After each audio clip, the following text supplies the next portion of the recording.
À ma droite, la nouvelle R5, véritable star en devenir sur notre marché et qui n'a déjà plus besoin d'être présentée. À ma gauche, la nouvelle Mini rebaptisée Cooper dans cette 5e génération, la 4e sous l'ère BMW. Si nous avons réuni ces deux citadines aujourd'hui, c'est parce qu'elles ont plusieurs points en commun, à commencer par leur style grandement inspiré de leur aîné, mais aussi par leur motorisation électrique pour être dans l'air du temps. Résultat, alors que rien ne les prédestinait à s'affronter au siècle dernier, ces deux modèles vont désormais batailler l'un contre l'autre sur notre marché. Alors, lequel choisir? Plutôt R5 ou alors Mini Cooper? Réponse tout de suite dans ce match franco-britannique. Britannique, pas tout à fait, puisque cette nouvelle génération de Mini électriques est le fruit d'un partenariat avec Great Wall. Elle est donc assemblée en Chine, contrairement à la R5 qui est assemblée, elle, à Douai, dans le nord de la France. D'ailleurs, plusieurs allusions font référence à ce lieu de production, avec notamment le drapeau tricolore présent ici dans les optiques, ou encore le coq visible au niveau du pare-brise ou à l'ouverture du haillon. Et oui, chez Renault, on est fier de montrer que la R5 est un produit local et il y a de quoi, puisqu'en plus de cela, cette citadine est très réussie esthétiquement. Elle reprend de nombreux éléments du modèle d'antan sorti en 1972, avec notamment cette bouille malicieuse, ce regard et puis ces blocs de feu de jour qui rappellent évidemment les antibrouillards du modèle d'antan. En face, la Mini Cooper est loin d'être ridicule, puisque pour elle aussi, le design est l'un de ses points forts. Les allusions au passé sont également évidentes, avec cette bouille rondouillarde, ses optiques circulaires ou encore ce toit plat. Bref, cette citadine demeure l'une des plus attrayantes de son segment. Chacun se fera donc son propre avis, même si nous à l'Argus, on a quand même une petite préférence.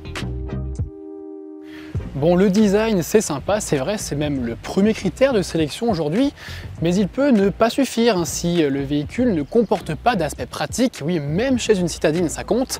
Et sur ce point, la Mini montre déjà ses limites face à la R5 avec un volume de coffre qui n'excède pas les 210 litres. C'est 116 litres de moins que sa concurrente du jour, la R5. Rendez-vous compte, c'est quand même 2 valises cabine en moins. L'autre avantage offert par la citadine française, c'est sa banquette arrière 3 places. Alors certes, l'espace y est restreint pour des grands gabarits, mais 5 personnes peuvent prendre place à bord, alors qu'à l'inverse, la Mini électrique ne propose que 4 places, un empattement légèrement inférieur et seulement 2 portes, ce qui ne facilite pas l'accès. La Renault 5 se détache dans cette rencontre. Et elle va certainement enfoncer le clou, cette Renault 5 face à la Mini Cooper, avec sa planche de bord moderne et technologique, composée de ces 2 écrans sous les yeux, de 10 pouces chacun dans cette finition haut de gamme Iconic 5. Alors l'interface profite évidemment du système Open Air Link, directement repris à la Mégane et au Scénic E-Tech. On le connaît bien, ce système, il est actuellement l'un des meilleurs sur le marché. Il profite en plus de l'arrivée de l'avatar Renault qui combine ChatGPT à l'assistant vocal pour gérer facilement diverses fonctionnalités. Pour autant, cette Renault 5 conserve des touches physiques au niveau du tableau de bord, notamment pour gérer la ventilation, la climatisation, ça c'est bien pour l'ergonomie. Et puis au niveau de la console centrale, comme on n'a plus de levée de vitesse sur les modèles Renault puisque celui-ci migre derrière le volant, on a pas mal de rangements qu'on peut compléter avec différents accessoires qu'on peut acheter sur la boutique Renault Store. Et puis on a évidemment, comme sur beaucoup de voitures aujourd'hui, un système de chargeur smartphone à induction. Pour le reste, l'ambiance est accueillante, chaleureuse.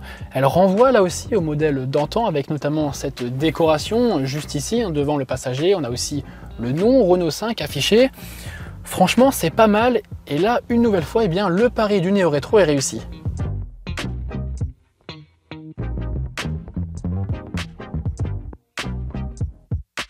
Du côté de la Mini, c'est une opposition de style. Ici, la planche de bord est totalement épurée. On a vraiment le strict minimum avec un volant et un écran central rond. Alors ok, c'est sympa, ça respecte la tradition Mini, ça renvoie au modèle d'époque lancé à la fin des années 1950.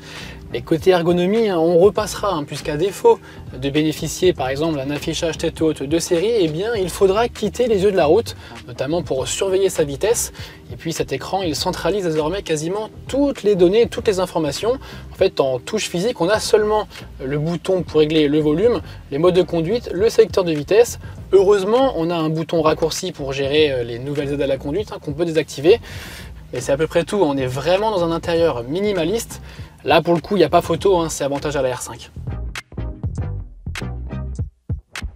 Bon, ça commence à faire beaucoup là quand même, hein. Elle ne va pas se laisser faire aussi facilement cette Mini Cooper. Peut-être que du côté des éléments de la fiche technique, elle peut faire son retard face à la R5. Alors l'anglaise revendique 184 chevaux dans sa version de base Mini Cooper E et 218 chevaux dans sa version haut de gamme Cooper SE que nous avons ici. En face, la française développe 150 chevaux, c'est le bloc le plus puissant de sa gamme, en attendant l'arrivée de blocs moins puissants dans un second temps. Forcément, sur le papier, les performances sont à mettre à l'actif de la Mini Cooper, surtout qu'elle conserve un tempérament dynamique façon karting que nous avons déjà pu tester. Reste à savoir ce que la R5 aura à nous offrir lors des essais prévus en octobre. Mais est-ce bien là l'élément clé recherché par la clientèle ? Pas vraiment, ce qui va l'intéresser, elle, c'est davantage l'autonomie et la recharge, et sur ce point, c'est une nouvelle fois la Renault 5 qui domine les débats.